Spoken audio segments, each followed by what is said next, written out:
HRN listeners. As we celebrate our 15th year, we are deepening our commitment to giving voice to the next generation of food systems storytellers, and we need your help.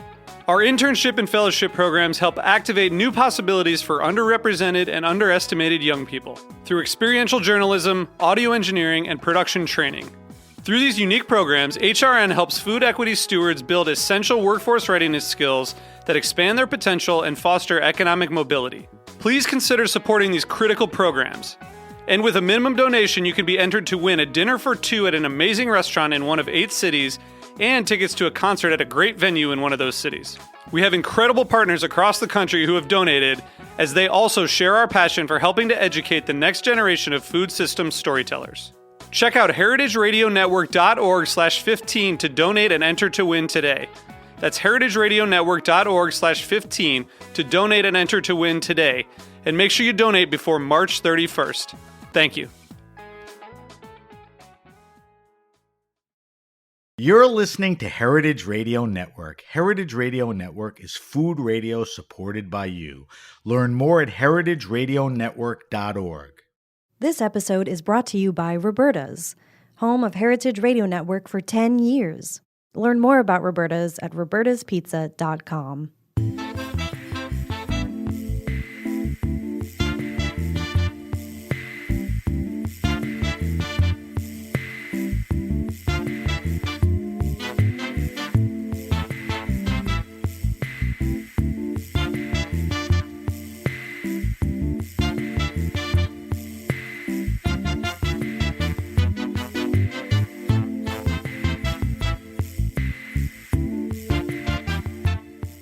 Welcome to the Grape Nation, your weekly wine journey. Our guest is Josh Greene. We'll look back at the year in wine 2022, our annual review. We'll taste a few wines that define the year during the show. And for our weekly wine sip, I'm your host, Sam Ben-Ruby. Stay with us for the Grape Nation on the Heritage Radio Network. We bring wine to the people. Josh Greene is the longtime editor and publisher of Wine and Spirits magazine. Josh has traveled extensively to Bordeaux, Burgundy, Champagne, Portugal, Italy, Spain, Australia, New Zealand, and the US. He is a critic for those regions and South Africa, along with writing feature stories and commentary for the magazine. Wine and Spirits also presents their top 100 tasting annually, now in New York and San Francisco. And Josh and his team evaluate over 15,000 bottles of wine every year. Welcome back to the Grape Nation, Josh. Thanks so much, Sam. It's always a pleasure to look back at the year in wine with you. As I mentioned off air, this is our 7th annual end of the year review of wine. And even during COVID, as you asked me, we didn't miss a beat. We did it remotely. And that also puts you as the all-time most appearances on the Grape Nation, 7. Fantastic. So you're in that mini Grape Nation Hall of Fame. So welcome back. And as always, I'm excited to see you even more in person and to sit down and talk with you. All right, as I mentioned, before we get started and take a look at the past year through the lens, the stories through the lens of specific wines, we could do this quickly. Tell me about some other stories or wines that seem to have been covered by the magazine or are important, in addition to what we're going to get into. In addition to what we're talking about here, we always cover Champagne, which is in the current issue. And that, to me, is one of the most exciting regions in the world right now, because certain regions really are struggling with climate change. And Champagne, for the moment, other than really being troubled by early bud break and challenges with frost and things like that, for the moment, it's been really fantastic for the region's wines. And especially for Coteaux Champenoise. I was going to bring you a Coteaux Champenoise, and I thought, well, let's mix it up a little bit. And so I brought you a sparkling wine from the States instead. When you say let's mix it up, is that because you remember you brought one a couple of years ago? Exactly. Okay. Which was a treat, because it's not a common. Yeah. And this is a you know, different one wine. this is a different one that I thought was really interesting that showed really beautifully this year. So it's not a common wine, but I don't think it'll ever become a common wine because people are not making a lot of it, but a lot more people are focusing on Right. still wines and champagne, and they are able to get ripeness in a way that they weren't before. So you're seeing a lot less dosage in the wines, in the sparkling wines, and you're seeing a lot more still wines coming out that are beautiful.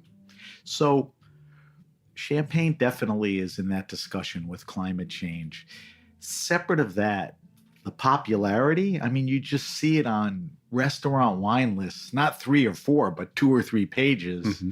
I think people are starting to drink it beyond celebratory. I mean, is that all accurate? I don't know how much people are starting to drink it beyond celebratory. Okay. I think people in the trade certainly do. I certainly do. I mean, I drink it for dinner, with dinner a lot when I can. I love champagne.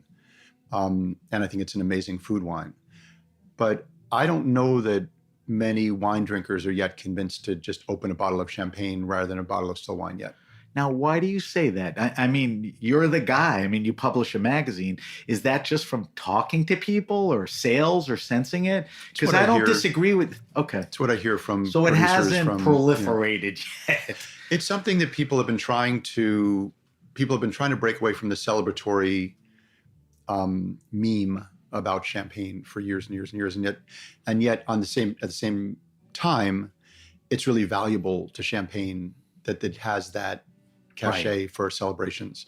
So I don't think people want to give it up, but they also want a different. They also aren't. They don't have that much wine to sell right now. So really? Yeah.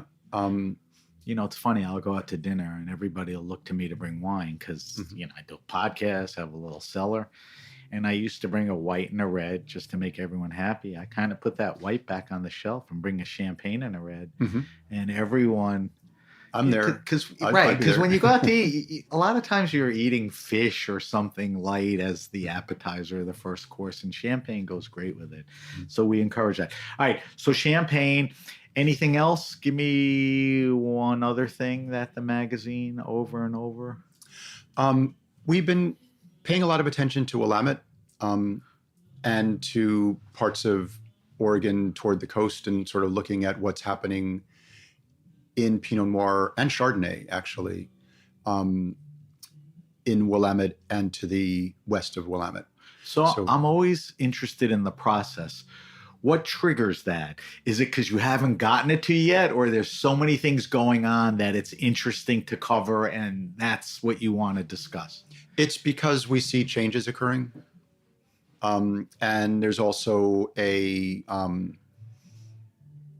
really great land west of Willamette in the mountains, and there's also a very strong push to maintain it as non-vineyard land, as open space. So it's an interesting battle. It's an interesting philosophical problem. And there's beautiful wine that's coming out of the vineyards that are planted there. Are the wine people, the people instrumental in keeping that open land open, or other? No, there are other people instrumental in keeping it open. And it's Sort also a lot of it's owned by wineries. A lot of it's owned by forestry companies. Okay. But there's also, there are the forestry interests, there are the people that are trying to maintain it as open space, and then there are the people who would like to plant vineyards there. And so it's sort of like a three-way discussion. Yeah. Discussion would be a nice way of saying it. Yeah.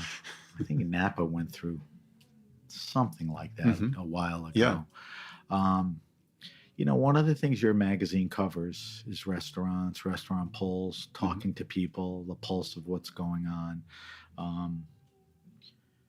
I've had 3 guests on in the last month and a half that have opened new restaurants and gotten 3 stars. Wow. So I have a pretty good luck charm here. Is there a resurgence of hospitality? Are we near pre-pandemic? I mean, what's your feeling on that? Because you're always talking to these, people. And I don't think that we're back to what the normal was before, because I think there was so much disruption in the industry. That said, people are going out to eat, and they're going out to eat. They're not masked. They're just happy to be out in a restaurant. So I think that there is a lot of activity in the popular restaurants. There have been a lot of people looking for space. I find that it's from an outside perspective. I find it's a very there's a lot of churn going on at the moment as it gets back to a normal pace. Right. And I don't it's know kind enough. of spinning. It's not. I don't know enough going to backwards say or forward. whether it's where it was before. I don't see the actual numbers of what the restaurants are doing, and I'm not sure what those measurements are right now. But like me, you see places opening. See a lot of places interesting opening. places, And I've seen a lot of places close. Yeah. So that story is not as big as the fanfare of the openings. Yeah, and people who were big in the industry have left the industry.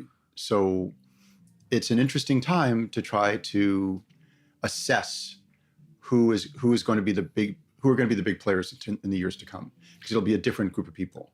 And I think the idea of 4 or 5 somms on the floor of the restaurant, it's not the deal anymore. It will depend on the model, I think. On the restaurant I don't know if model. that model, can sustain. I mean, we certainly find that the people doing the wine buying have less time to do anything at the moment than they ever did. right. So So that would force, some support. Staying with that, tell me what you know about consumption and demographics. Is consumption of wine, spirits up? Is it obviously going younger? Or yeah, we're hearing a lot of news reports about wine in restaurants moving toward cocktails in restaurants, and that younger drinkers are gravitating to cocktails in a big way. Still drinking wine, but drinking wine as an occasion of sorts, and drinking cocktails as a different occasion. So again, I don't keep track of the numbers, right. But there's a sense. Yeah. Well, there are also reports on it, Yeah. Yeah, So, I meant more than a sense. Mm-hmm. We don't have specific data, but that's definitely the direction. That was part of my second question. Is that because the consumer is a little younger, and that's what they want? I mean, wouldn't the old Wall Street wine guy continue to?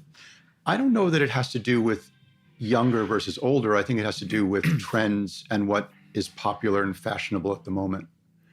And I think that cocktails are fashionable right now, and so younger people are drinking cocktails and enjoying them. And there's a lot of creativity in cocktails, and there's a lot of cocktail bars opening or programs. There are plenty of cocktail bars opening, but there's also like a culturally a very different vibe to the cocktail scene and the bartender scene than there is to the wine scene. And I think that vibe is very attractive to young people at the moment. Describe what that is. Is it less stuffy, less sommelier? I mean, is less that stuffy. where You see a lot of tattooed bartenders. You see, there's a cool factor to the bartender community. And I think that the sommelier community tried to develop a cool factor, but it's always been a geek community. Yeah. Does that, I don't know if encourage is the right word, but does that encourage you, because in the name of your magazine is spirits, to make sure you're on top, of what goes in these drinks, what the trends are, who's doing it well? Well, we've been chastised for a long time about not covering spirits enough. And so we've spent a lot of time during the pandemic trying to figure out how we could cover spirits in a way that's relevant to our audience without trying to change our audience, because we're not really interested in trying to change the community of people who are reading the magazine. Anyone who's in publishing always wants to expand that community, but we want to keep our same voice and we want to keep our same community. So we are, we have in our latest issue a major feature on American single malt whiskey. which is very much a craft spirit kind of product and fits well with the wine community that we're in. We also have a story on Amaro, Very hot. and drinks with Amaro, and so we're starting a panel in our LA with our LA team to assess small categories of interesting spirits that we'll be reporting on, as well as to talk about cocktails using those spirits. It's pretty hard not to walk into certain restaurants and see it like an Amaro, Yeah. offering. Mm-hmm. So if people see it in the magazine, they're like, I saw that here, Mm-hmm. it's good timing. On the American whiskey thing, is that something that is trying to emulate Scotch whiskey, or not necessarily just Scotch? It's really not, because it's much more. I mean, Chantal Martineau did that story, and she was interested in writing it because it's a category in formation. There was a lot of activity in that category before it actually became a category. So it was sort of being ignored by the BATF or the TTB or whatever you call it now. And that in itself really surprised me, because I don't think of them as ignoring anything. Right. I think of them as being really on top of stuff. So there's a group now that's trying to define exactly what an American single malt should be, how rigorously it needs to be controlled, and how the labeling should adhere, and there are a lot of really great whiskeys out there that are being made in very different creative ways, being labeled as single malts. So, and if people go to the magazine, they'll Mm-hmm. see discussions of specific brands, Yeah. and background and all Mm-hmm. of that. Are they good? Do they have promise? I think I'm told they have promise. I don't taste spirits anymore, Okay. so my liver can only take so much. But the word, nobody's holding their nose. They're like, this is interesting. No. They're Okay. actually really good. Yeah. Good. So, that's a story to keep track on the future. Mm-hmm. I think one of the cool things that you did with me in the past few years is, I came to you and said, come on the show at the end of the year, and, you cover wine like no one else. Let's talk about, that year. And in the past few years, you chose to look at the year through specific wines, wineries, and their stories. Mm-hmm. And the story is pretty much tied to, what's going on. So, of course, we're going to do that again. And you selected a few wines that exhibit that. I brought 3 wines that I really love to sort of talk about, and to It's more than the explain wine, right? why they're topical at the moment. Yeah. All right. So let's start. You pick. What do you want to start with? Yeah, I think we should start with the La Garagista wine. Okay. So let's tell everyone, give them the vitals first, and then let's talk about the story, and then we'll even taste and discuss. So this wine is from the Champlain Valley in Vermont, and it is a pet nat. Dieter Heeken and Caleb Barber make it. They started planting grapes at their restaurant garden in '99, and transitioned from being restaurateurs to being winemakers. He's a chef, and she's been basically a full-time winemaker now. She's incredibly talented. She works with a lot of hybrid grapes and makes some very beautiful wines from them that I find sort of astonishing, because I always very snooty about hybrid grapes. I never thought that they could do much of anything interesting. And she makes one wine that is, I think it's called Vino Junco, that can stand with really other great wines of the world. It's a really, really, really beautiful wine. But I know her wines, not all of them. Is that a red? That's a white. It's a white. Yeah. And tell people what a hybrid is. I mean, it sounds kind of obvious. So this wine in particular, this wine is made from Marquette, which is a cross between 2 varieties, two species of grapes, basically, Vitis vinifera and another Vitis species. So it was developed in the University of Minnesota because they were developing, and they continue to develop, a lot of cold hardy varieties. So they use the genetics to strengthen the vine against cold weather.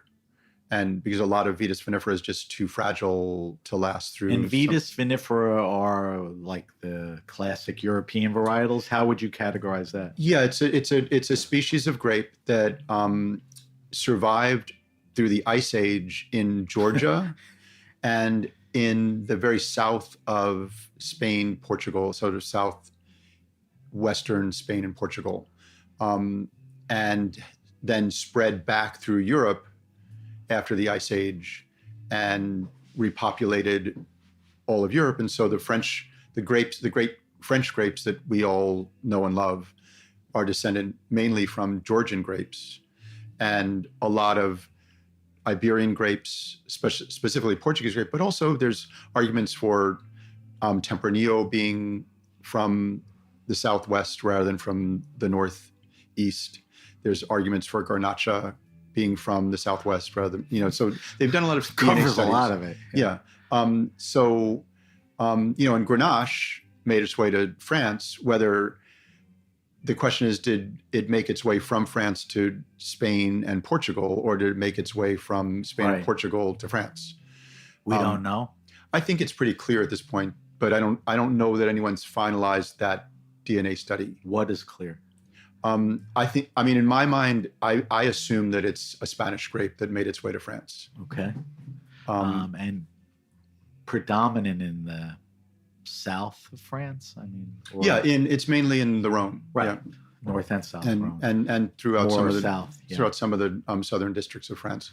But it's there's so much Garnacha in Spain, and there's like a route if you start in the Venus de Madrid area and work your way north and east. There's all sorts of Garnacha along that route. So I think that I would have to look back, but I think that there might be some Canary Island connection as well.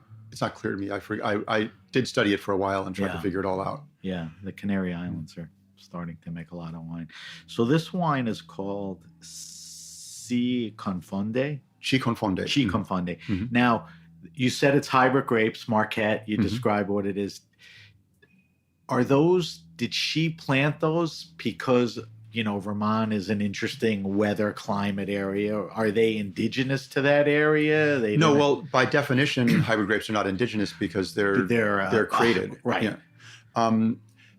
I think that there are indigenous grapes in the Northeast, Vitis labrusca, but that's Concord, or there are lots of native grapes, right? But this is a grape that was genetically produced or crossed to survive in climates like Vermont, where you've got very cold winters. So she planted this grape about 5 miles from the shore of Lake Champlain. And it's a really interesting soil. She describes it, what does she say? She says it's a 500 million year old fossilized coral reef dragged up from the equator. Jesus. So it's like up in New York State, north of the Erie Canal, actually, there's tons of limestone, really lots of limestone soils. And up in Vermont, there's this amazing, that's an amazing place to be able to grow grapes. But in the past, you wouldn't have been able to sustain vines in that kind of weather. Right. So it's partly a climate change story, because I think when you say sustain vines of those varietals. Most any vines that you want to make wine out of. Okay. Yeah. All right. There's a lot more wine in Vermont now than there ever was. Right.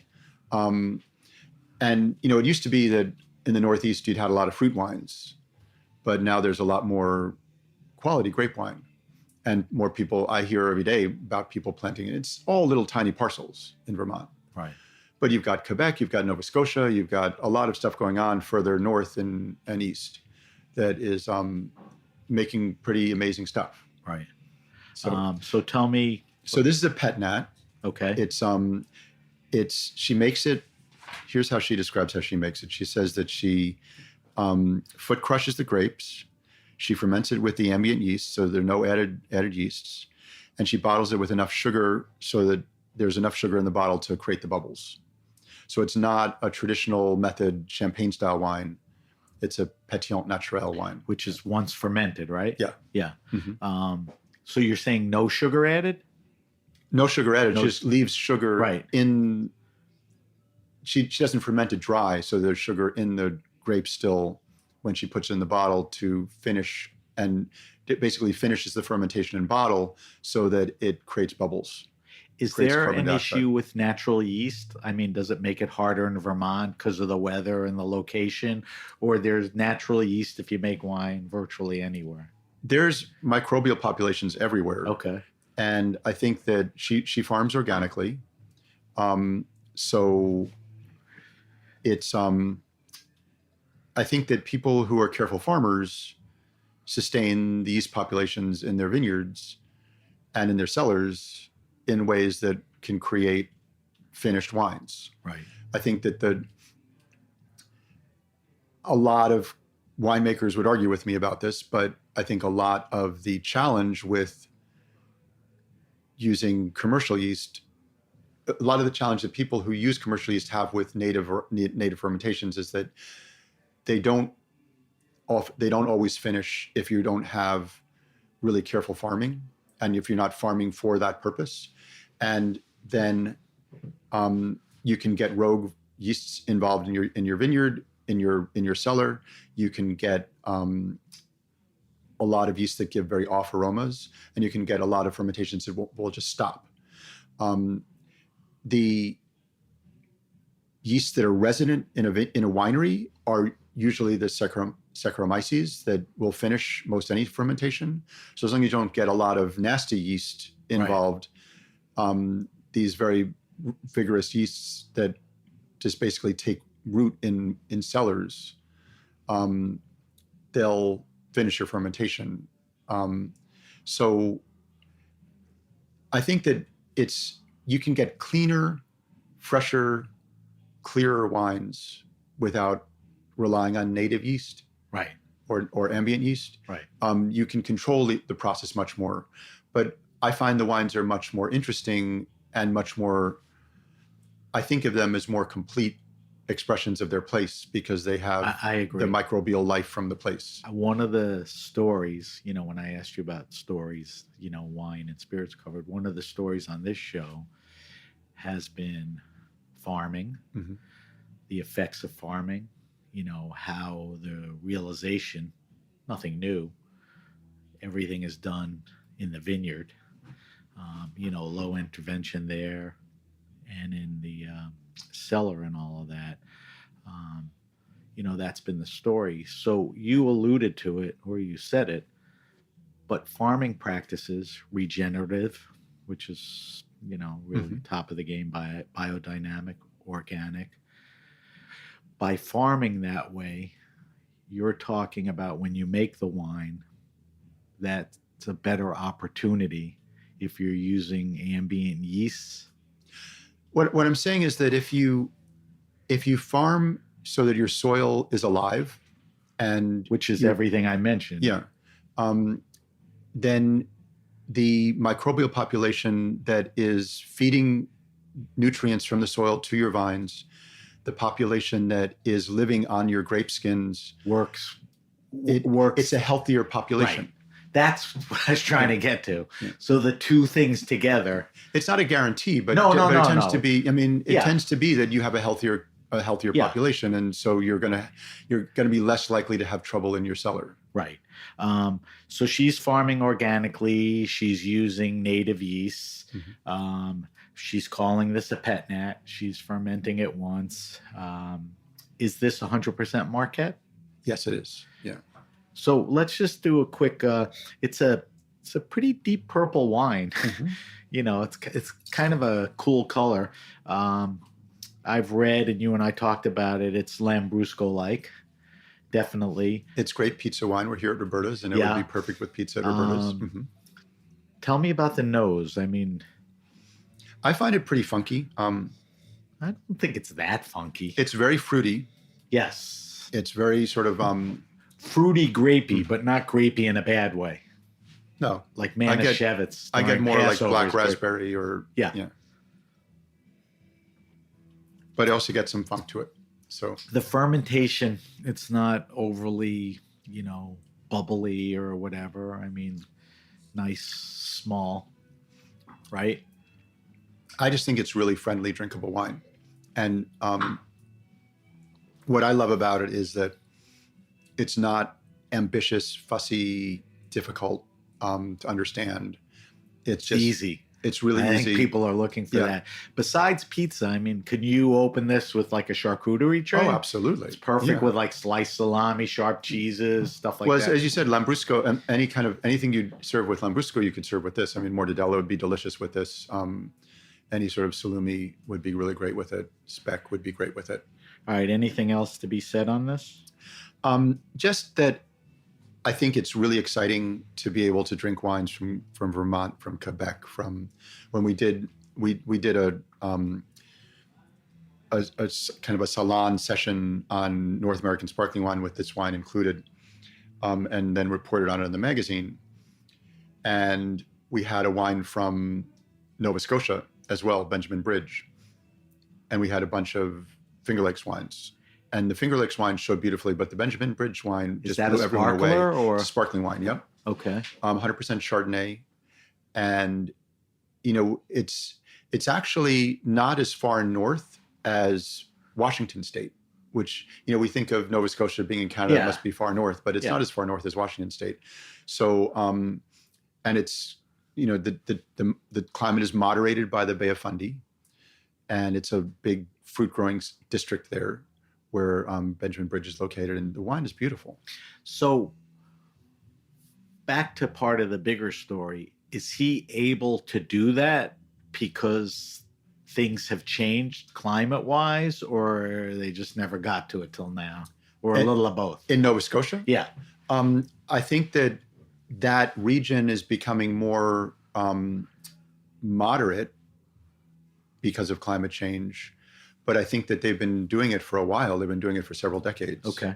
So Unlike England, which has become a sparkling wine destination. Exactly. Not decades, right? well, they've been at it for decades. Yeah. Recognition has been. The recognition has been much more recent. Right. Yeah. In fact, we have an article on English sparkling wine in this issue. Yeah. Okay.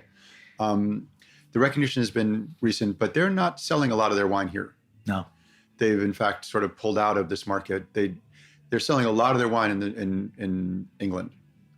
Is it because it's just difficult to market and you got to work to get people interested in it? I think that, there are certain places like Switzerland where you have amazing wine. That don't leave the country. But it's expensive. And they can get their price in their country, and they can't get that same price. Leave it at that. Yeah. Yeah. So I think that until the Brits make until they start making so much wine they really need to export, Right. they're building some export markets. They're just not really focusing on this one. Because they're getting good notices. Yeah. Generally. All right. So what's the second wine we want to talk about? Okay. Next, we're going to go to Coruscant. Okay. You have another glass over there, Joe. Okay, but this Coruscant Okay. will kill this. Yeah. All right. I'm a big fan. Kathy's been on the show. It's hard not to be a fan of Kathy Coruscant. Yeah. Kathy's an amazing person and such a sweet person, and just so talented that I wanted to bring this wine on for a few reasons. One is that it's her basic wine. So this is, she makes several wines from her own estate vineyards, Sunbasket, Kronos. And then she makes this wine from some of her own vineyards, as well as purchased grapes in the surrounding area from the Benchlands, basically St. Helena Benchlands. So I'm sure she curates her partners, right? Yeah. As far as vineyard. You know that she would. Yeah. I mean, she's a bit of a perfectionist. Yeah. Okay. She is very much a perfectionist. What's interesting to me about this wine is, one, that everyone's talking about how hot Napa Valley is getting. And St. Helena is the hottest place in Napa Valley. Or certainly among the hottest places in Napa Valley. Calistoga is pretty hot as well. And yet Kathy is willing and able to make cool, beautiful Cabernet. And in fact, this is from what she considered a really cool vintage. She harvested 2 weeks later than usual. But she's learned to farm her vines to be able to get ripe fruit. It's not, there are a lot of people picking really early and making very lean, austere wines that have low alcohol. She's found ways of farming so that she doesn't allow her grapes to respire the acidity that they otherwise would. And so they're maintaining freshness while they're ripening. And so she gets these very rich, voluptuous Cabernets that are remarkably fresh, fresher than a lot of the wines from Down Valley, which is a cooler region. Right. But it's her intention. You went quick. I mean, what does she do to get there? I mean, as far as farming, what is she doing? I mean, we talked about picking early, picking late. Well, at Kronos, she's farming very old vines. Okay, so she has the luxury of... She has a luck of having old vines. She basically... Because Napa, they pull stuff out like every 15, 20 years. I think she's more of a keeper. Well, and she bought the vineyard expecting to have to pull it out, and it turned out not to be Phlox or Ridden because it was on St. George rootstock. So she just lucked out when she bought the vineyard. She kept it, and so she's been able to sustain it through her organic farming. What she describes is that she opens up the canopy at the top. She opens up the top of the canopy, so that the way that she manages her canopy is that the fruit gets morning sun, but not afternoon hot sun. So there's a canopy on the side, but an opening on the top. Mm-hmm. So as the sun moves, the side's protected. Yeah. In the morning or, close to the morning, the morning sun is the one you want. The morning sun is the cool sun. Right. The afternoon sun is the hot sun. Right. You want to protect the vines. Yeah.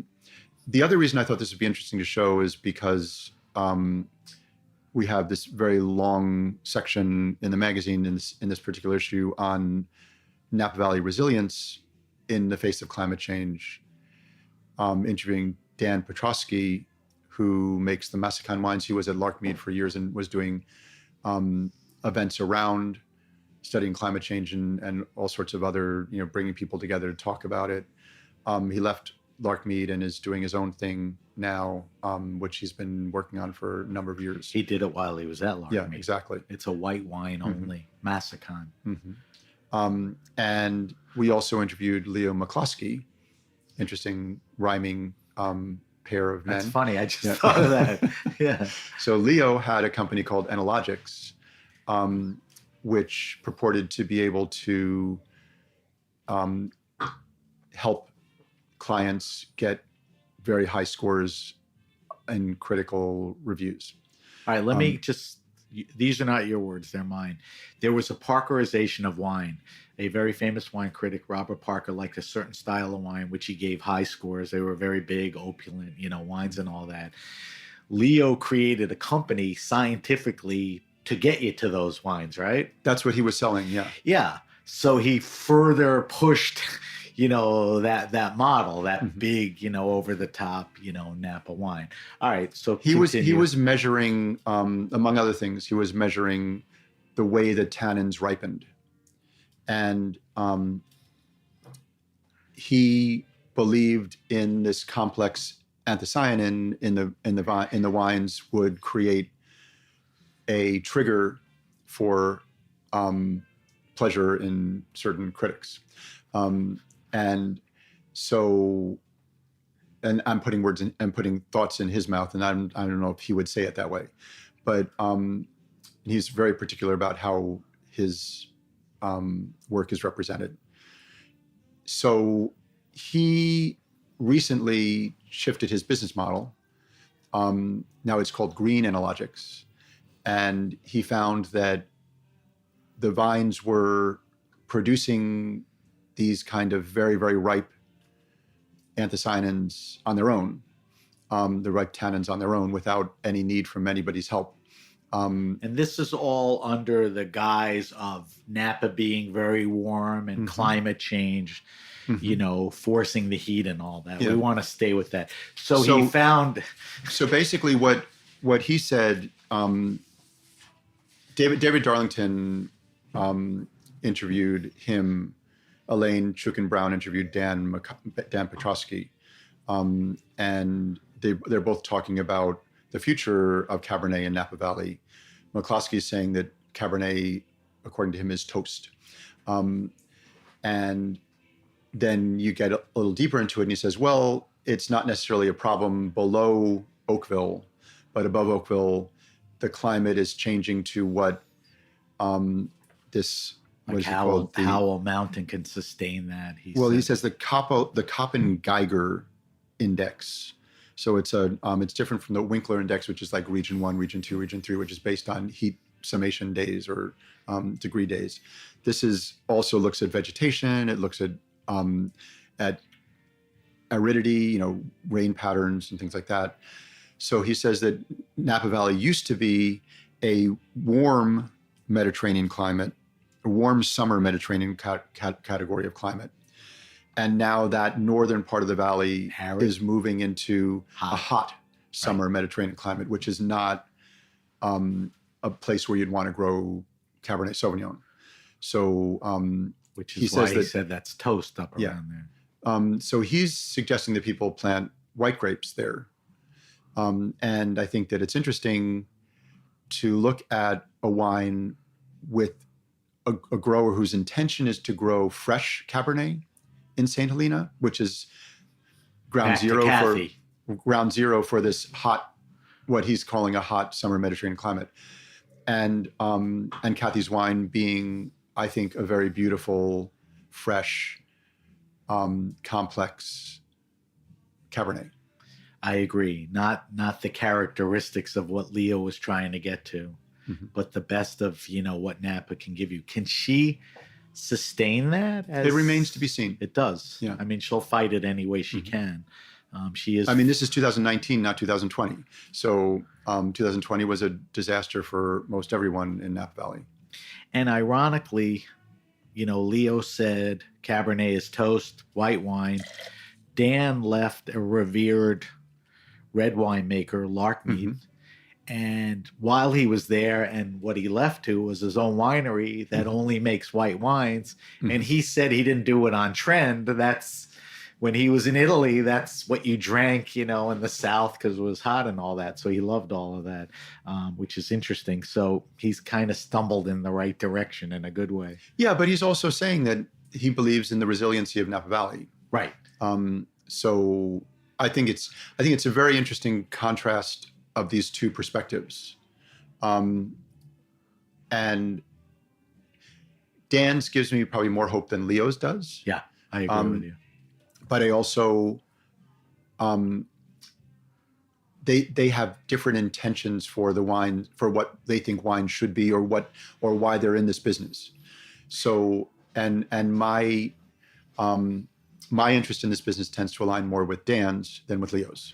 I agree with you when we talked about it off air, about what we think Leo's intentions are, or, why he went to analogics, to Greene analogics. But I think it's best if you read the article and formulate your own opinions. Napa produces a lot of, high profile wines, a lot of lovers of their wines and everything. Is what Kathy doing, is she in the minority? I like to think that she's not in the minority. I think that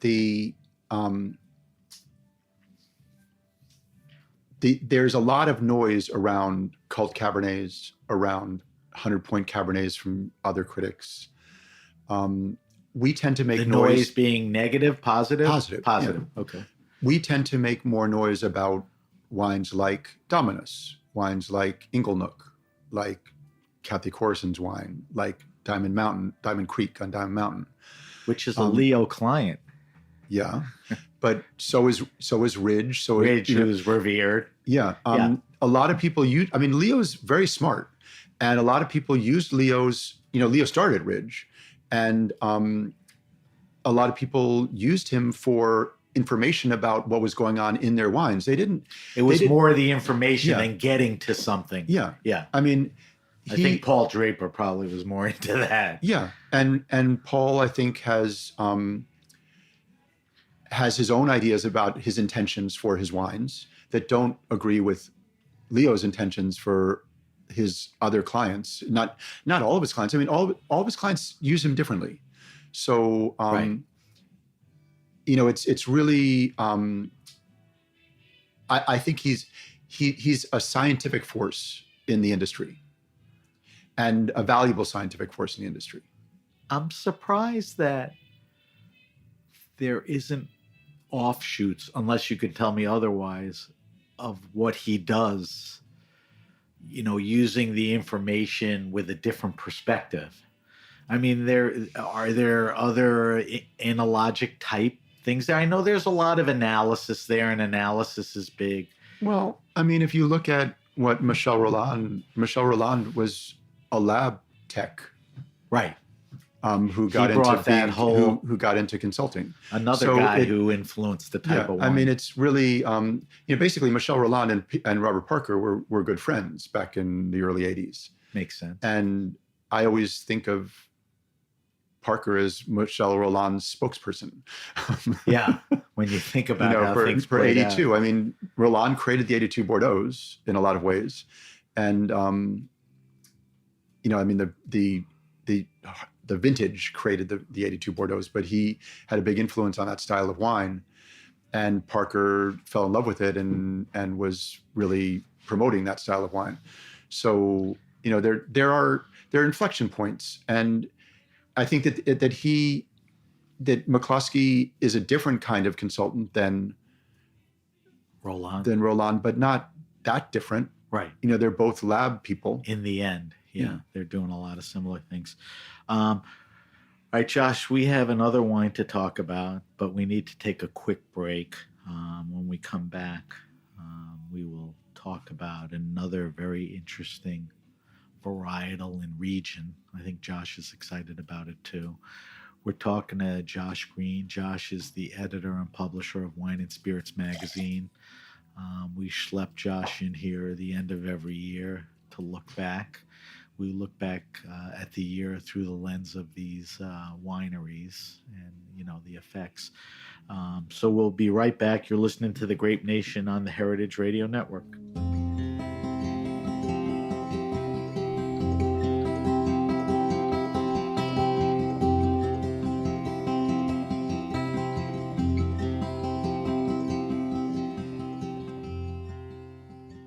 This episode is brought to you by Roberta's, home of Heritage Radio Network for 10 years. Roberta's was founded in Bushwick in 2008 and has become one of the most iconic restaurants in the country. HRN made its home inside of Roberta's in 2009, and together they have become part of the DIY fabric of the neighborhood. Roberta's, the pizza restaurant, is open for lunch and dinner 7 days a week and serves much more than just the famous wood-fired pizzas. Their team dreams up new salads, pastas, and sandwiches on the regular. Roberta's Tiki Bar is alive and well in the back garden, serving up frozen drinks in the summer and hot toddies in the winter. Stop by the bakery and takeout spot next door for fresh breads, sticky buns, and pizzas to go. But Roberta's also extends beyond Bushwick, with multiple locations in New York City and now in Los Angeles. You can also find their frozen pies in grocery stores around the country. The spirit of Roberta's, like Heritage Radio Network, is everywhere. Here's to many more years of pizza-powered radio. Learn more about Roberta's at robertaspizza.com. We're back. We're back with my guest, Josh Greene. Josh Greene, editor and publisher of Wine and Spirits magazine. Josh is here to talk about the year in wine, 2022, and we look at it through the lens of some specific wineries. And Josh, I think we're on to our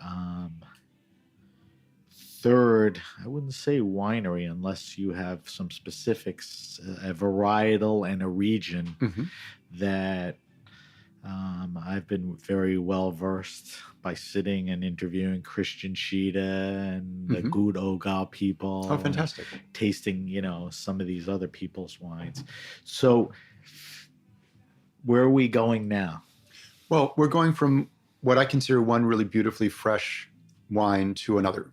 So we're going from St. Helena, a warmer spot, than Burgenland. We're going to Burgenland, which is a little bit east of Vienna.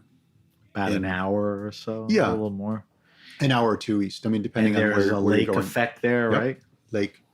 I can Good never luck. say. Yeah, I can't New either. Zealand, something like that. Yeah, I've never been able to say it. I've been trying to learn to say Germitzerschatzs for for years, and I can never. It's Germischer Sats. Yeah, it's just I can't say it. I'm terrible at trying to get that. So this is Blaufränkisch. I brought this along because on Saturday I'm headed over there to a conference to look at Blaufränkisch in the context of other great red wines in the world and sort of ask about its place in the world. Before we get into the varietal and the region, again, tell me about the process. So I guess you haven't been talking about these wines that much. I don't want to put words in your mouth or even sound negative. Now you're going out there to do a pretty deep dive. How did that come up? I mean, there's an organization or a tasting? I mean, what are you going to? I'm going to a tasting of, but basically it's a discussion among people that the Dorley Muir, who runs a marketing company in Vienna called Wine and Partners, and also makes a wine in Carnuntum from Blaufränkisch, is helping to organize an event in Lech. I'm not sure how to say it, Lech. I think you got it. Yeah, which is near Zurich, in fact. And they wanted to bring a bunch of people together. They've got Jamie Good coming from England. They've got Jancis Robinson coming. I'm trying to remember who the MW is who's running the actual conference. But they wanted to bring us together to talk about Blaufränkisch in the context of, is it a great red variety or not? And so they brought a bunch of high-level Blaufränkisch wines Producers together, and we're going to be tasting them and talking about them. Is that void of the actual winemakers? They're just bringing the bottles in I and not don't know. being okay. I mean, it could be the wines and the winemakers, or it could be just the wines. Yeah. I mean, I'm going because I want to visit these producers. I'm staying after the event and You're going going to over bop around a little. Going over to Vienna and spending a couple days visiting producers and including Hans Schuster, whose one we're going to taste now. I have a good restaurant for you, Philippau. Ah. I know the chef. I'll give you the info off air. In Vienna. I think he's a 1-star Michelin guy, or maybe 2. Putting you on the spot for half a second, how much did you know about Blankenfrisch? And how much have you drank up until now? I've known Blaufränkisch from being in Vienna 20 years ago, from tasting it often at the magazine, as well as there have been several producers who are regularly among our top 100, especially Moritz, who specializes in Blaufränkisch. And I don't know if you've had the Moritz wines. They are Moric. Moritz. Yeah, but it's sort of an Moritz. Eastern European. Yeah. And his Roland, Velek is his name, Roland Velek. And he specializes in Blaufränkisch and makes these very beautiful. He's the proprietor of Moritz? Yeah, he's the winemaker. And he makes these very beautiful wines in a lighter style, not in a big, robust style. But I mean, to call them not big and robust, they're pretty big. But they're not chunky wines. They're elegant wines. They're very elegant wines. And they're so red. They're very red. I wouldn't say tannic, but there's tannin in there. Oh yeah, they're very I structured. wouldn't use the word big, but they're not small. Yeah. And there's I'm a trying not spice to- in there, yeah. right? I'm trying not to compare them Cabernet? to Cabernet and Pinot Noir. Which I was is going to say it's more Pinot than I think Pinot may be in its DNA. Yeah. I think Pinot is in the DNA of the first wine that we tasted, the Chico Fondo, the Marquette. Yes. Yes, you're right. yeah. The Marquette grape has right. But Blaufränkisch, I forget exactly what I read about the etymology of it. But it is, I think, if it's made with that elegant intention, it can be very, very beautiful. So I'm not an authority on Blaufränkisch, but I love the wine. So it's there are certain wines that I go to that I'm not necessarily, I guess I can think of 2 or 3 people who are authorities on Blaufränkisch. David Schilknecht, for instance, knows a lot about Blaufränkisch. But if I see it on a wine list, I'll order it. Because I love it. Just frame this for me. We're doing this show. We're looking at the year through the lens of, wines and wineries. Why are we talking about this in relation to looking back to 2022? Well, this is looking ahead. Okay. This is looking ahead to what I'm working on research-wise right now. And honestly, I find that I spend much more of my time looking ahead than looking back right now. I think that the last few years have been very challenging years for most everyone. And for me, what's key is to look forward and to find exciting things to look forward to. And Blaufränkisch to me is an exciting thing to look forward to. Let's talk specifically about Blaufränkisch and this wine. And then as we progress towards the end of the show, I just want to come back and ask you a few of the other things you may be looking forward to. Sure. I'm guessing you're traveling more than you did, if you're traveling at all. We'll talk about all that. Sure. All right. So can you pour me a glass? I would love to. I hate to pour out the Coruscant, but I'll pour you some No, I Rosenschuster. I will. Wow.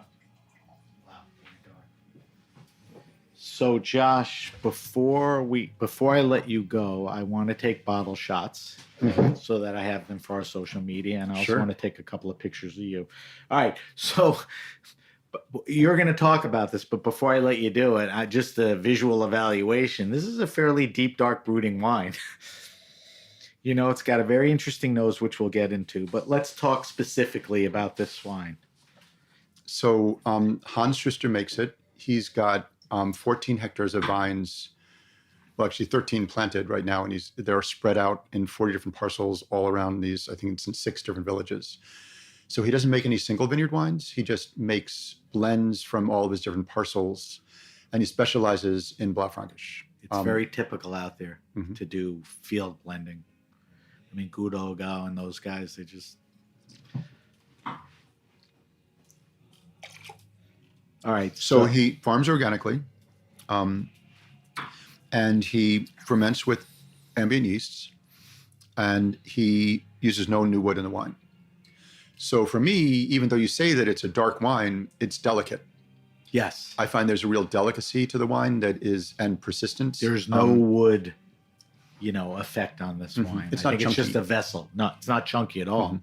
I mean, I think I sound like a kid, but 2 of the coolest wines I've tasted this year are these wines and Pinot Noir from Germany. Yep. Just very interesting wines. I mean, very cool in that sense. All right. So neutral vessel, ambient yeast. And any climate issues there? I'll find that out when I'm over. I don't know that off the top of my head, but I find what's interesting to me is that the freshness of fruit in this wine is not so far away from the freshness of fruit in the St. Helena wine. You don't get confiture, you don't get you don't get jammy flavors in it. And Kathy is having a harder time because of the circumstances of the climate to get to where she is than this wine, or not necessarily? Again, I don't know enough about where this Right. wine is. Okay. I'm gonna going, guess yes. I'm going to these vineyards next week, so I'll see. But I would say certainly I would expect it to be a much cooler climate. Right. Talk to me about process again. So you're going next week. You're going to spend about how much time there? 5, 6, 7 days? I'm spending 7 days altogether, but about 2.5 days in vineyards. Yeah. Right. Deeply embedded there. So process-wise, everything you take in, think about whatever you have to do. Will you do a story, and when do we see something on this? Yeah, I'll find out if I'm going to do a story after I'm there, and if it's compelling enough. If there's a story for me to do, yeah. All right. So I just assigned myself as editor and publisher of Wine and Spirits magazine. Mm-hmm. I'm going to assume that we're compelled by the wines there, and you have all the information. Based on that, when do you do a story? 3-4 months later? I would write it for print in our spring issue, which is our next issue. Which comes out when? March? Comes out in the beginning of March, yeah. Okay. And it may appear in some form on the web before that. But it's just, as the editor and publisher, I wouldn't go if I didn't think there was a story there. Right. But I've been places where I thought there would be a story and just came back and said, nah, I'm not writing about that. Right.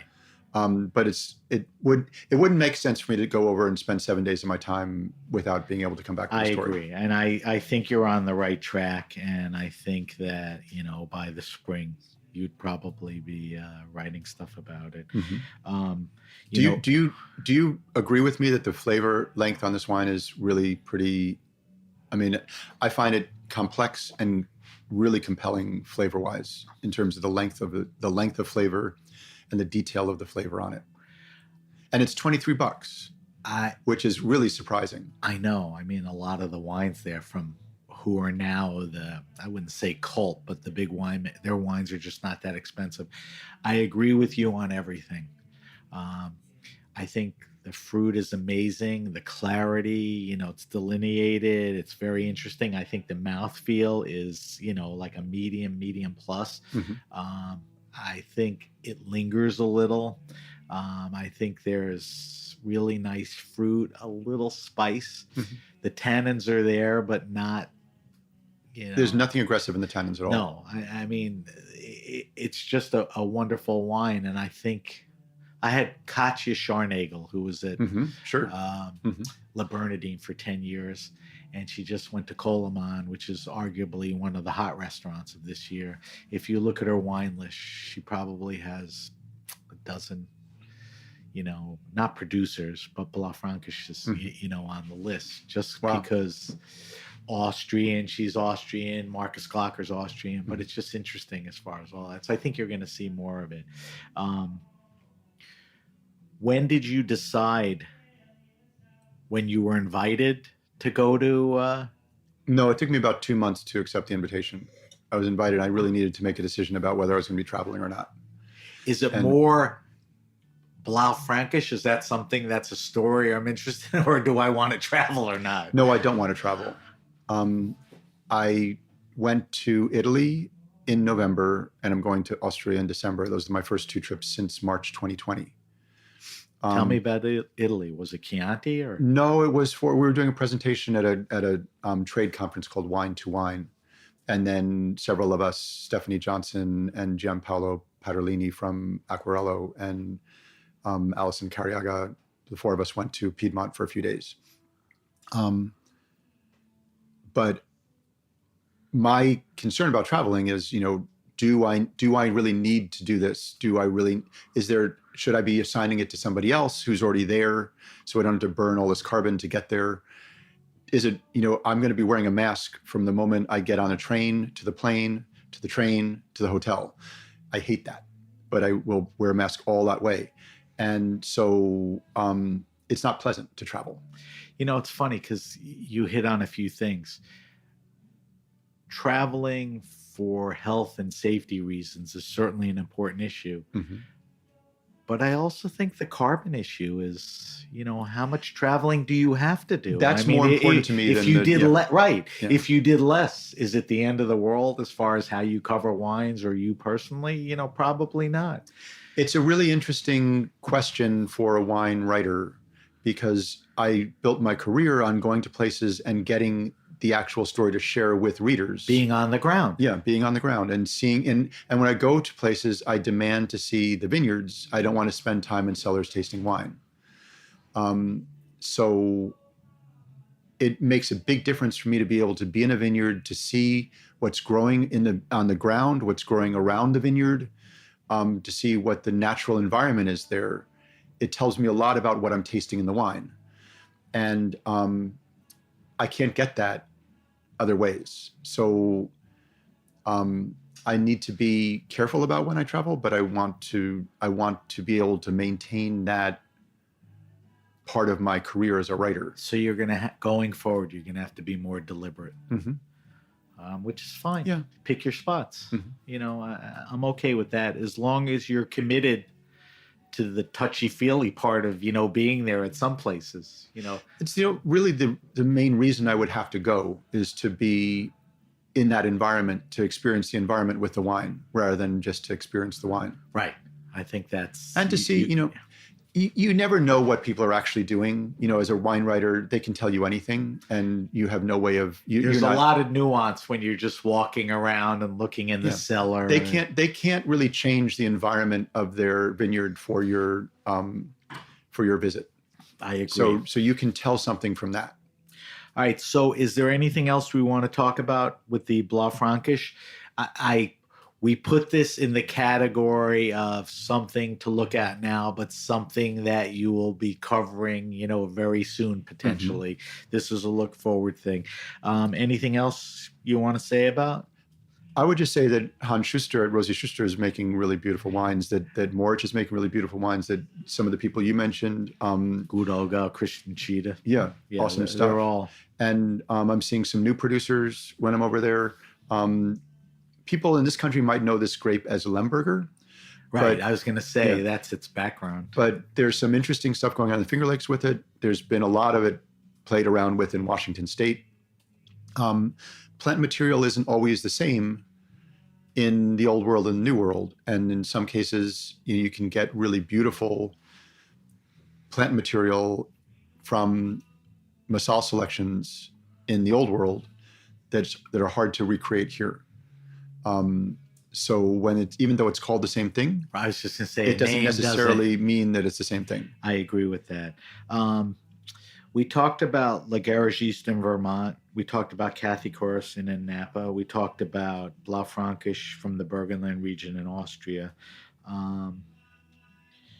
In tying everything together, if we can, are there any common denominators that you see in choosing these wines and discussing them? Freshness.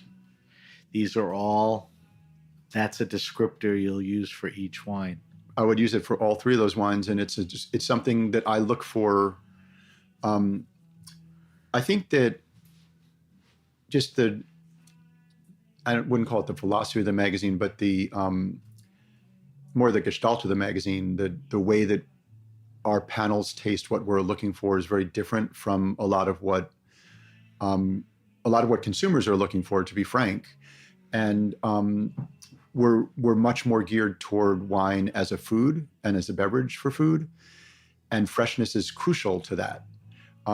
If you have big, rich, super ripe wines, they may be things that you can taste and drink on their own.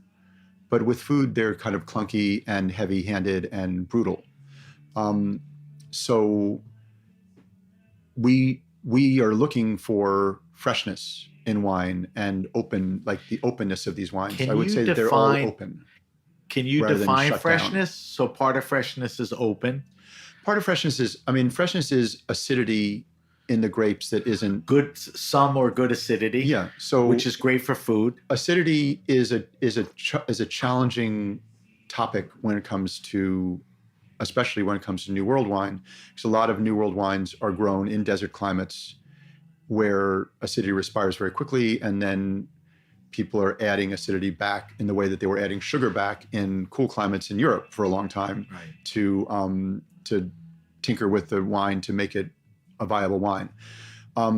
And so when I'm talking about freshness, I don't think of a wine that's acidic as fresh. I think of a wine that tastes like fresh fruit.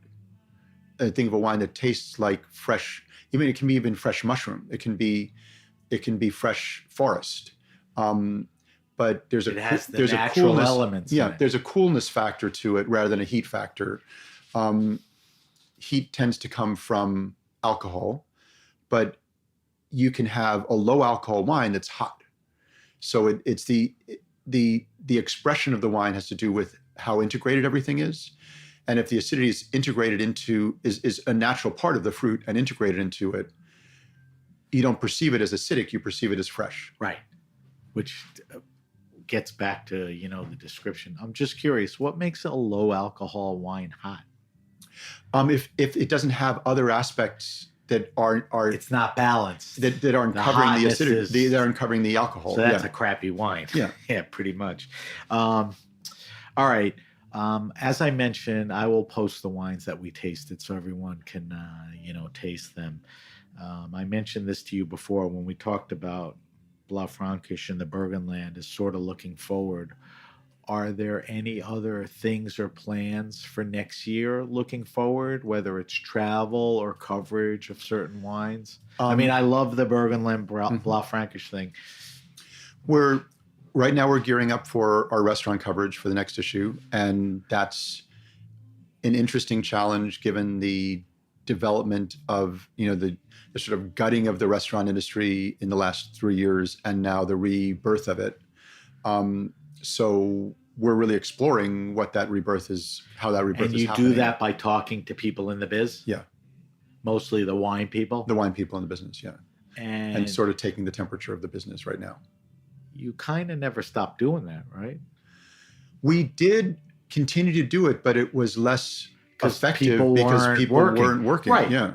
Right, but that wasn't any fault of your coverage. It's No. just there was nothing to cover. Mhm. Now you jump back into it and get a Well, temperature yeah, of where things there are. There were things to cover, but the wine sales were all skewed because of the weirdness of the market at the moment.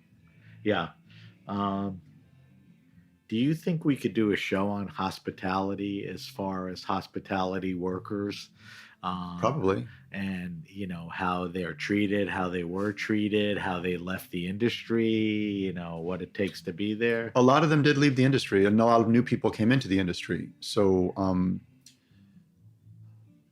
there's been a lot of discussion about how hospitality people are treated, how they should be treated, how the business should be structured.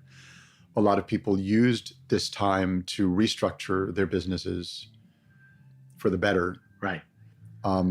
So it definitely shined a light on the Mhm. negatives. Yeah. And people left for that. And then some of the good people said, wait a second, people are our most valuable resource. We have to do a better job with them. Yeah. And Danny Meyer's group has played a leadership role in that and has struggled with some of their efforts to create more equitable pay scales for their teams, looking at the restaurant as a team rather than in front of the house and back of the house. He did the no tip so he could Yeah. distribute. He put it on the check. Yeah, and other people as well have done that, but he was really a leader in it and got burned a couple times, but also was successful with it in other places. So one of the things I hear from people on the show or people that have been on the show is getting people to work for you. It's not easy. You open a restaurant or you have a very viable restaurant, and it's really hard to get good people. Sometimes I think that's retain across the economy right now. everywhere. Yeah. Yeah. I mean, we're So in it's a not weird just- place in the labor market. It's really hard to understand what's going on with that. I don't grasp why it's so hard to hire people, but it's really hard to hire people. Yeah. We'll see what happens with that. All right. We have to wrap up soon, but one of the things we do on the show is the wine list. And I think you've done it 6 other times. and it's nice to compare. And let's do this quickly because I know I got to get you out of here.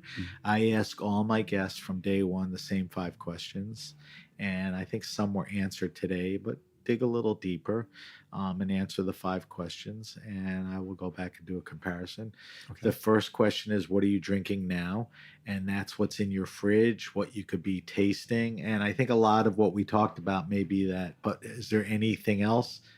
Do you I've been taste drinking- the Bergenland stuff in advance, or you wait to get there?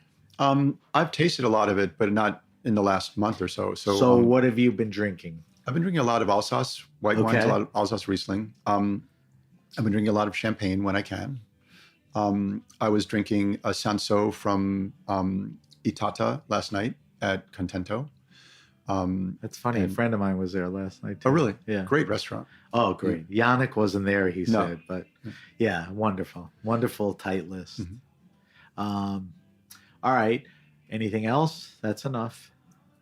That's a lot of what I drink. That's good. Yeah. Just talk to me about champagne for a second. We can all drink Solas and, be ballers, but if you want to drink champagne as a treat, but not spend a ton of money, where do we go with that? Is that, some growers that are not, super famous? Is it the Roederer? We did Roederer last year. They're biodynamic. They're reasonable. Is that still a place to stay? I think Roederer vintage wines are a steal. They're such great wines, and they're not horribly expensive. They're not cheap. It's not cheap to buy these wines by any means. No, but for what you're getting, you're getting a great wine for the price of what you would otherwise get a good wine for. And that numbered series. I forgot what we drank last year. I think it was 242. Yeah. It's up a few since then or whatever. I think they're on 243 now. Yeah. I guess. That would be the next thing. All right. So that's number one. See if you remember. I always ask everyone their favorite wine and food pairing. I always wonder, like I said, you've been here 7 times more than anyone. I got to go back and see if it's the same answer or it changes every year. Well, not what you think is a good wine pairing, like, Pinot and roasted chickens. What do you like? Well, for Thanksgiving, we roasted a duck with and glazed it with a rose hip sauce that we made from the rose hips outside my door. So rose hips are citrusy, right? A little bit, yeah. What else? They're more like? vegetal. They are vegetal. They're like little cherries. They almost like they're they reddish with the yellow top. So we picked the rose hips. Yep. My friend Amy picked them. Did you extract them or you soak them? Soaked them. Yeah. Okay. How'd that work out? It was beautiful. It was from Sean Sherman's, I think his name is, the sous chef's indigenous cookbook. Okay. Yeah. So they always say when you pair a wine with that, you almost have to pair it to the sauce than the meat. So what did you? But the duck was a really subtle part of the duck. So it was pairing? It was really duck. That roast duck with Pinot Noir. Okay. Yeah. Specific? Anything? It was a Drew Pinot Noir. Yeah, it was. Okay. Where is Drew from? Jason Drew's from Elk in Washington? No, in Anderson Valley or Mendocino County. Interesting choice. All right. I know from talking to you, and we stay in touch, you're up in Massachusetts. You don't like to run around. But when I ask you favorite wine bar and or restaurant, people that do it well. Like, remember I said I've had 3 guests on that got 3 stars from the New York Times? Le Rock, Jorge Riera. He takes a natural wine list to Midtown New York. Chase Sinzer opens up Claude and does a mixed list. And then Katja Scharnagel does Coleman and basically Francophile, Austrian, German, and a little, U.S. My favorite list right now? What's a wine restaurant and or bar, that you like what they're doing? I love Chambers. Okay. I love Pascaline. Yeah. It's hard not to love Pascaline, but I think that what I love about Chambers is that I love it more than Racine's. So, and I was always a big fan of Racine's, but I'm much more comfortable at Chambers now. It's the same restaurant, but different chef and different team. Food, right. Different team. Wonderful. And it's a really it's a welcoming, beautiful neighborhood place. I agree with an amazing wine list. her wine list is unbelievable. I agree with you on everything with that. Pascaline wrote a book. It's only in French. Mhm. She promised when it's translated to English, she'll come on early next year, which is exciting. And it took her years to write it. I think singularly, that's a great answer because that's as good as anything. All right. Fourth question. Favorite all-time wine? I'm very redundant in the sense that I say the same things over and over, which is redundant in itself. When I originally structured this question, I was curious. Josh Greene, you're a baller in the wine business. I wouldn't say baller, but you're in the wine business. You get to taste. What was the most expensive rare wine you ever tasted? I don't give a crap about that anymore. What I care is the answer to this, if it's the same as the last time. What's that wine that had an impact on you, an effect that was a gateway that, opened up? It could have been 4 years ago. It could have been, when you were getting in the business. Is there a wine or two that... Well, I don't like to answer this question, but the wine that comes to mind is an 1830 Bollinger Champagne. Where'd that happen? At Bollinger. Okay. They were doing their... they had found this cache of wines behind a fake wall in their cellar that were hidden from the Nazis in World War II. And they just stumbled on it. It was bubbles, some freshness? Some fruit? Freshness, yeah. It had like a moment of freshness. And, when it went from being... Oxidated? It went from being very mature, let's say, to... It crested really fresh and incredibly beautiful, and then it crashed. But it had this, it had probably 10, 15 minutes of fame. Well, in 1830 wine, 15 minutes of fame is a big deal. And it was really spectacularly beautiful. That's a great answer, because how many people get an opportunity? I never have had an opportunity to taste an old champagne like that. Yeah. I mean, really. So that's a really super old champagne. I've had old champagne, but not that super old. When you say you've had old champagnes, besides this, anything from the 1800s? I don't think so. Probably not. I don't think so. Yeah. I've had wines from the 1800s, but I don't think any champagne. Wine's different. I got to look back. I think you may have brought this up, but I'm not sure. We'll check that. All right. Last question, and you should be as good as anybody, because this is your business to answer this. Recommend to me best wine, retail, 15, 20, 22 bucks. I always say my kids are in their late 20s. They can't show up at a dinner or a gift, with supermarket wines, but they also can't spend 40, 50 bucks. So how do you wow at that high teens, low 20 rate? I would go to two of my favorite places for Portugal? wine, which are Portugal and Chile. Okay. So let's talk specifically. Let's talk each place a white and a red. Or get me a white and a red between the two of them. Yeah, I mean, I'd rather give you categories because... Fine. I would go red Dow, and you can get... The Dow region? Yeah, you can get red Dow you can get drinkable red Dow for $7. Really? Yeah, and you can get amazing red Dow for $22. Okay.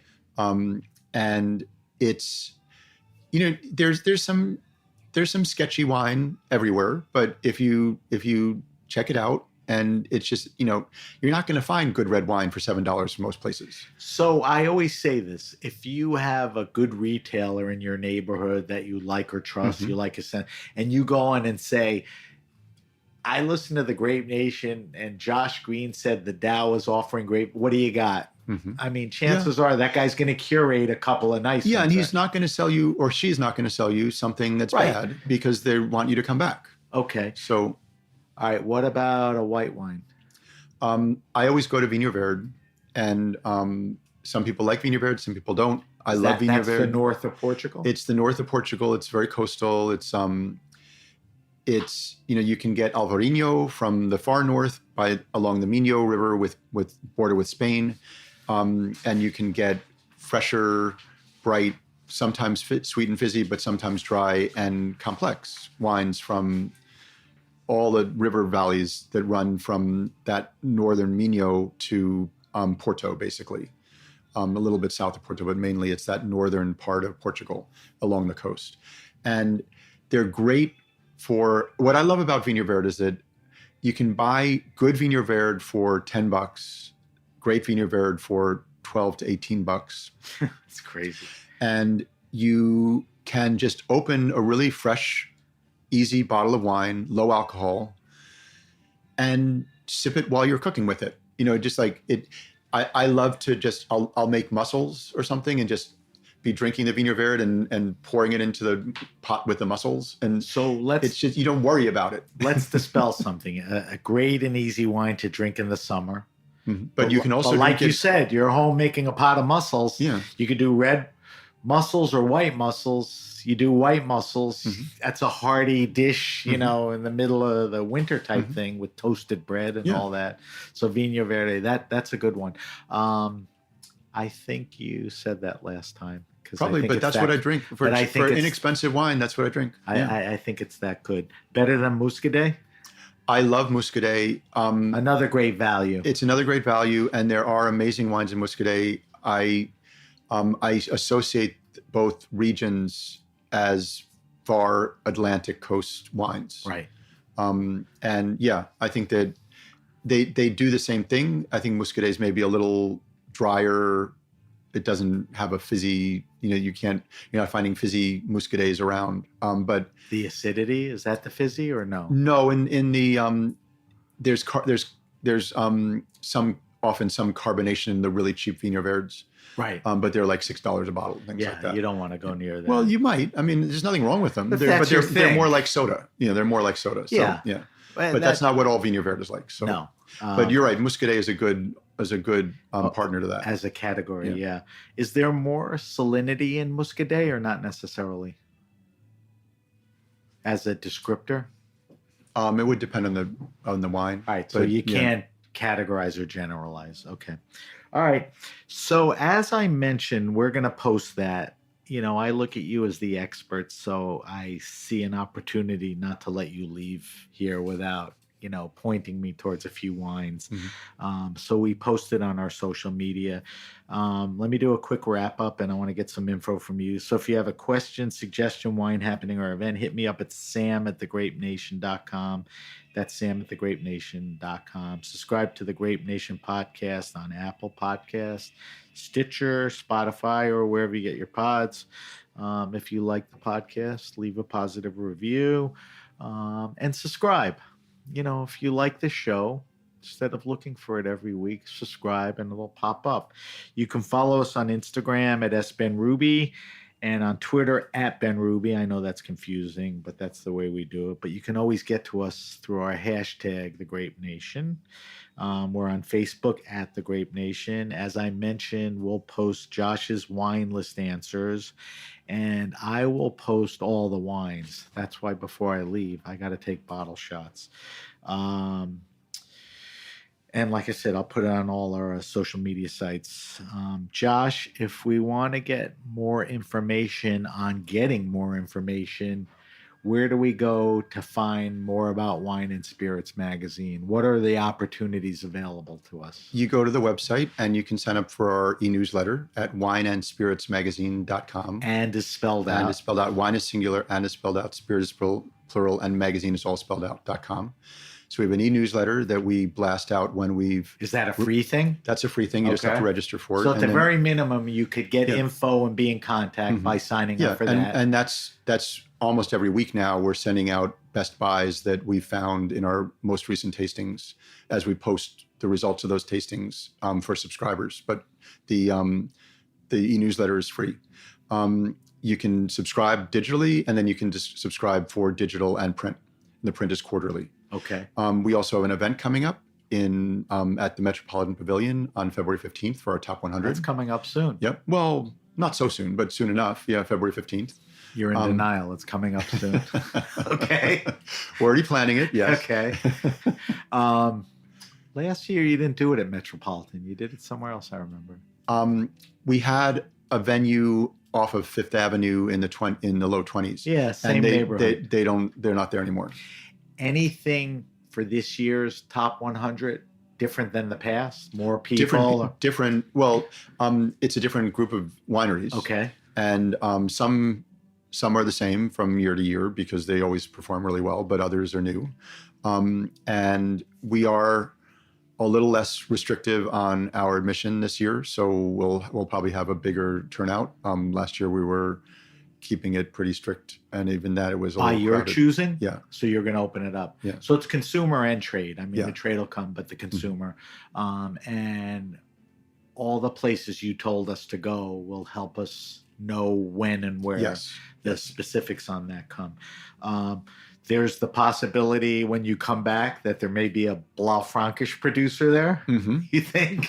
Oh, well, in the top one, there are Blaufränkisch producers in Okay. the top 100. Yeah. Okay. So I thought maybe, you'd add somebody in. All right. So what was that? Wine and Spirits? wineandspiritsmagazine.com. Okay. On social media. All right. I want to thank our guest, Josh Greene, once again, for sitting down with us to take a look back at the year in wine 2022. Just a little nostalgia. I think it was 7 or 8 years ago. Josh and I were at a Laura Catena dinner tasting at that food and wine facility or something.